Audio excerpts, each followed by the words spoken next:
You're sick. He's a human being. Museum style for our Charlie, for my Charlie.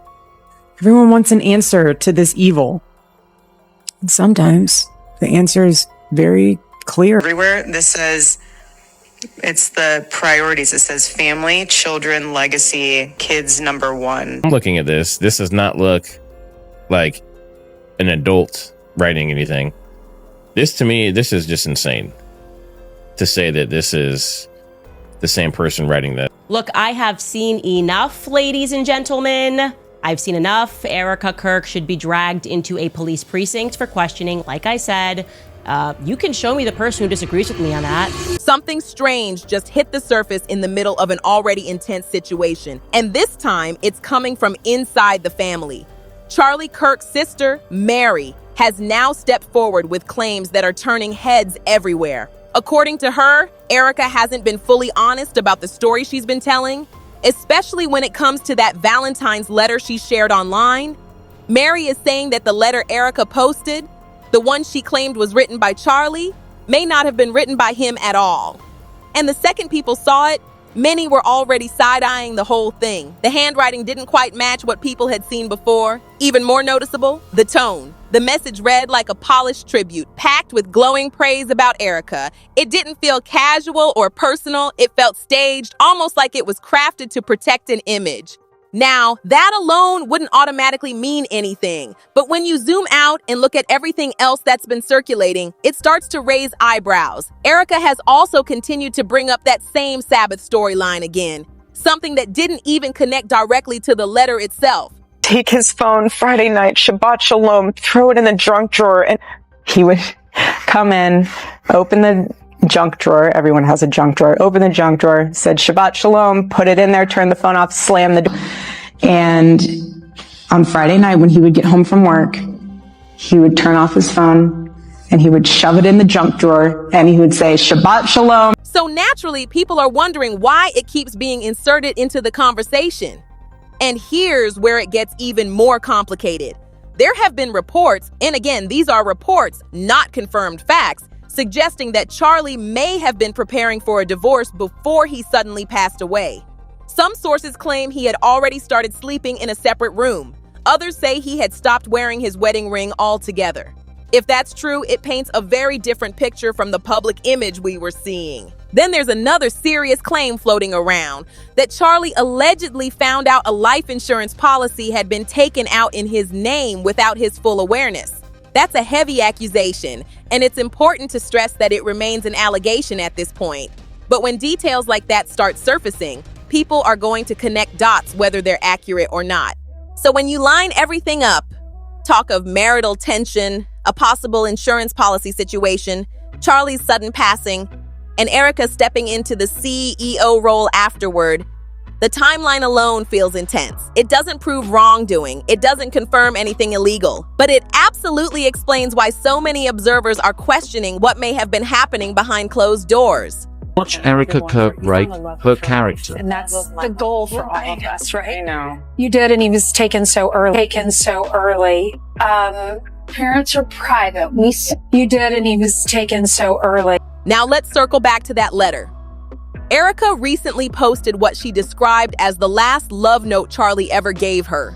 It was handwritten and shared on Instagram, presented as a deeply personal farewell of sorts. But almost immediately, people began analyzing it. The handwriting didn't look consistent with previous samples attributed to Charlie. The phrasing didn't sound like how he typically spoke publicly. Instead, it read more like a glowing character reference, heavy on praise, light on personal quirks. Looking at this does not look like an adult writing anything. Right? There's too many grammatical errors, and it is messy. But again, if we go over and we look at Charlie's writing, if we go over here and we look at Charlie's writing, I can easily make out every letter. The D clearly has all the pieces that you need for it. Although even here, it looks like it was an A with a line above it or something weird, but you can make out every letter in this. Brendan Mega. But to me, this Brendan Mega in the signature, and the fact that I can make out every single letter clearly and easily. Now, again, this might be manuscript and not cursive, but his cursive, I mean, this to me, this is just insane. to say that this is the same person writing this. But the more I look at this, the more this looks like someone else trying to write messy. And even the CK here with a loop around it and the heart, that doesn't even seem to match the stuff up above for who wrote it. And when you already have controversy surrounding leadership changes, internal drama, and ongoing investigations tied to a tragic event, any new detail is going to be scrutinized hard. That doesn't mean Erika fabricated anything. It doesn't mean Mary's claims are automatically correct either. But what it does mean is that the public conversation isn't slowing down anytime soon. Right now, what we have are conflicting narratives. A sister saying the letter may not be authentic, a widow sharing what she calls a final message of love, and a timeline that has a lot of people asking quiet but serious questions. Whether those questions lead anywhere solid remains to be seen. But the scrutiny is definitely growing. When you first look at the letter Erika shared, the first thing that stands out isn't romance. It's the handwriting. It's messy, uneven, hard to read in places. Some letters are squeezed together, others stretched far apart. Lowercase and uppercase letters look almost the same size. The spacing feels rushed and inconsistent. It doesn't exactly scream carefully written keepsake, at least not to a lot of observers. Now, content-wise, the message is basically non-stop praise. In the note, Charlie supposedly calls Erika an amazing and talented mother. He talks about how much he loves her. Lines like, "I love you so much and I can't wait to see what adventures lie ahead of us," and "I adore you beyond words. Thank you for being such an amazing wife to me," are front and center. It's warm, it's glowing, it's almost too polished in sentiment, which is why some people started questioning it. Then Erika adds her own caption when posting it. She reminds everyone to honor the Sabbath with their loved ones. On the surface, that sounds heartfelt and thoughtful. That's clearly the tone being presented. But when you combine that message with everything else already circulating, people don't just read it at face value. They start analyzing every detail. We're told this is Charlie's handwriting. That's the claim. But when people zoom in, they notice patterns that feel off. The letter shapes don't seem consistent. There are noticeable grammatical mistakes. Some sentences look hurried, almost chaotic. It doesn't have the clean, structured feel that many associate with Charlie's public persona. And that's where the comparisons begin. Dear Erika, I thought it best to do this publicly. I think public conversations keep everybody honest. And there are some things that certainly need to be clarified because sometimes the gap between the truth and the lie is what happens behind closed doors. You and Charlie began dating in earnest in 2019, and in retrospect, it was accompanied by a season of a lot of change. For one, I was getting married and virtually, therefore, joined at the hip with my fiance. He was sort of a new third wheel at all of our events. A few months later, on May 1st, the public was informed that I was resigning from my position as the communications director of Turning Point USA. Now, there has been a lot of public speculation as to what led to that decision, or some disagreement about Kanye West, but that wasn't true. None of that was true. The truth, and I think that you very well know the truth is, you were around for it, is that Charlie and I had a disagreement, which fractured my trust in him. He did something that he had never done before. He lied to my face about money. Online observers started pulling up other samples of Charlie's known handwriting, things that were already public. When placed side by side, some say the differences are noticeable. Now, that doesn't automatically prove anything. Handwriting can change depending on mood, speed, or even the pen being used. But when you already have tension surrounding the situation, even small inconsistencies get magnified. Here's the part that's really making people uncomfortable, though. Let's say Charlie did write the letter exactly as shown. If that's the case, why share it publicly? Why post a deeply personal note, complete with messy structure and visible mistakes, for millions to examine? Some critics feel that releasing something so imperfect could unintentionally reshape how he's remembered. Instead of focusing on his public achievements, the spotlight shifts to a rushed-looking letter. Then there's the other possibility that some are whispering about. What if Erika wrote it herself? Again, that's speculation, not fact. But people are asking, what would the purpose be? Would it be to reinforce the idea that their marriage was strong and loving, to counter any rumors about tension, to remind everyone that she was central in his life? And timing matters here. This letter surfaces not long after Erika faced criticism for reportedly removing a wedding photo from Charlie's office. That move alone sparked online conversation. So when a love letter suddenly appears, filled with affection and praise, some see it as a response to that backlash. None of this proves deception. None of it confirms authenticity either. What it does show is that perception plays a huge role in moments like this. Once doubt enters the chat, everything gets picked apart. Handwriting, grammar, timing, captions, all of it. Right now, what we're watching is a battle of interpretation. One side sees a grieving spouse sharing something personal. The other side sees possible image management. And until there's clear evidence either way, the debate is going to keep going strong. At this point, some observers are saying this doesn't just look like image protection. They think it runs deeper than that, because now more claims are surfacing that paint a very different picture of what was happening behind closed doors. According to one insider who says they're close to Charlie's sister, Mary, the marriage between Charlie and Erika may not have been the fairy tale it appeared to be online. This source claims Charlie had privately opened up to his sisters about possibly ending the marriage. That's a serious statement, and it's important to remember this is coming from an unnamed insider, not a confirmed public record. But still, the claim is out there and people are reacting. The same source alleges that Charlie and Erika sold their Arizona home last year. Every time Erika got involved in a turning point event, something felt off. People got pulled from their posts for no clear reason, replaced with names nobody recognized. What most people don't realize is that Erika had already started acting like CEO before Charlie even died. She was giving orders, making executive calls, speaking for the organization in ways that made all of us uncomfortable.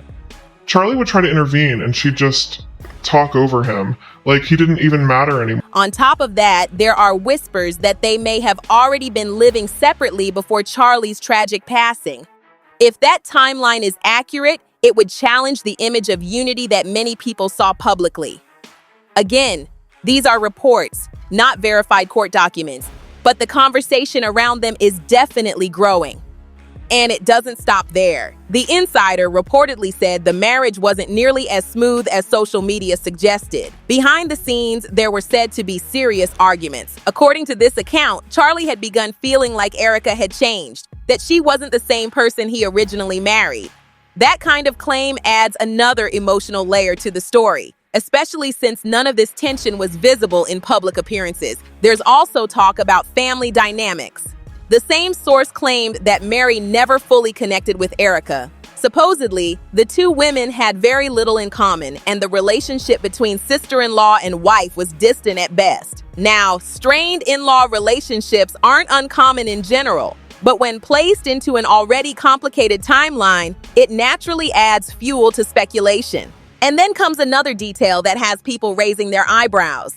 A separate source connected to Turning Point reportedly said that in the months leading up to Charlie's passing, Erika had already begun stepping more prominently into leadership duties. Some insiders describe her as acting like she was preparing to take over the CEO role before it officially happened. That doesn't automatically mean anything suspicious. Succession planning happens all the time, but the timing has definitely caught attention. Then there are the smaller moments that keep resurfacing online.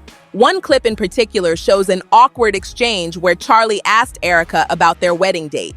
She hesitated. She appeared unsure about how long they had been married before responding that there were just too many dates to keep track of. On its own, that moment could be brushed off as nerves or a simple memory slip. Anyone can forget a date under pressure.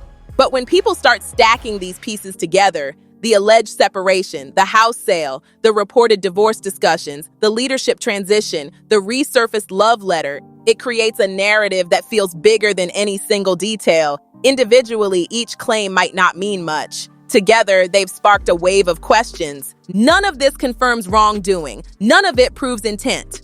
What it does show is that once uncertainty enters the public space, every past interaction gets re-examined under a microscope. Ordinary moments suddenly look loaded. Neutral decisions feel strategic, and timelines start getting dissected down to the smallest detail. This one's easy. How long have you been married, and when did you know it was time to get married? We've been married since 2021.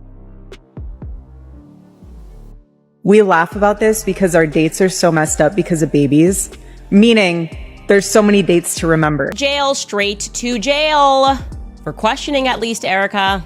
Right now, we're looking at a situation driven by competing accounts, insiders speaking anonymously, family members sharing their perspectives, observers comparing public behavior to private rumors. Until concrete evidence surfaces one way or another, what remains is a growing cloud of speculation, and a lot of people trying to figure out what was really happening behind the scenes. Now, this is where the conversation takes a sharp turn because the latest reports aren't just about awkward letters or rumored marital tension. They're about money. It's also important to stress that there is no verified evidence proving wrongdoing. Public tax filings show transactions. LLC dissolutions happen for many reasons. Insurance policies are common for high-profile leaders. But when you combine this with everything else, the alleged marital strain, the reports of separate living arrangements, the resurfaced love letter debate, the leadership transition, it creates a storyline that feels intense. Some observers are even wondering whether Charlie had begun noticing things weren't adding up in his personal life. That's speculation, of course. After I will reveal to you what we can now confirm, you can show me an individual and I will show you a blown fraud. That's the only people that would disagree with that assessment. I said to my team this morning that the amount of evidence that is now piling up, I would say against Erika Kirk, is almost akin to an NBC Dateline episode, except it's actually more simplified than that. Like Dateline, that show is way too complicated. We're effectively now playing a toddler's game of Blue's Clues. Now, for my international friends who don't know what Blue's Clues is, it's a child's program here in America where toddlers follow along a massive blue dog as he puts his paw prints on certain clues around a house, 3 clues, and they try to put together a picture in the end. What is Blue trying to say? Let's take out our handy dandy notebook and see what Blue is trying to say. Here's the mail that never fails. Okay, if you are an adult that is capable of basic logic, then I can tell you that Blue's Clues is probably not for you because it's not that exciting. It's pretty obvious, discovering. There's no official statement confirming he was investigating anything, but when divorce rumors, financial arrangements, and sudden leadership shifts all exist in the same timeline, people are going to ask uncomfortable questions. The biggest issue here isn't just the dollar amount, it's transparency. When large sums and complex structures are involved, clarity matters. Without it, theories fill the gaps. And right now, there are more questions than confirmed answers. At the end of the day, this entire situation sits at the crossroads of business planning, personal relationships, and tragic timing. Whether the insurance policy was routine executive planning or something more layered remains unknown. But what's undeniable is this. The financial details have added a whole new dimension to a story that was already packed with tension. When you step back and look at the full picture, it's a lot to take in. There are reports that some family members have been keeping their distance from Erika. There were moments online that people interpreted as her appearing unusually upbeat shortly after Charlie passed, including footage of fireworks that sparked heavy debate. And now, layered on top of that, there's this massive life insurance policy sitting in the middle of the timeline. Individually, each of these things might have an explanation. Families grieve differently. Public appearances can be misread. Financial policies can be standard procedure for high-profile executives. But when all of it is placed side by side, the rumored marital strain, the leadership transition, the letter controversy, the insurance structure, it creates a narrative that feels bigger than coincidence to a lot of observers. Some people see nothing more than tragic timing mixed with internet speculation. Others believe there are still unanswered questions floating around beneath the surface.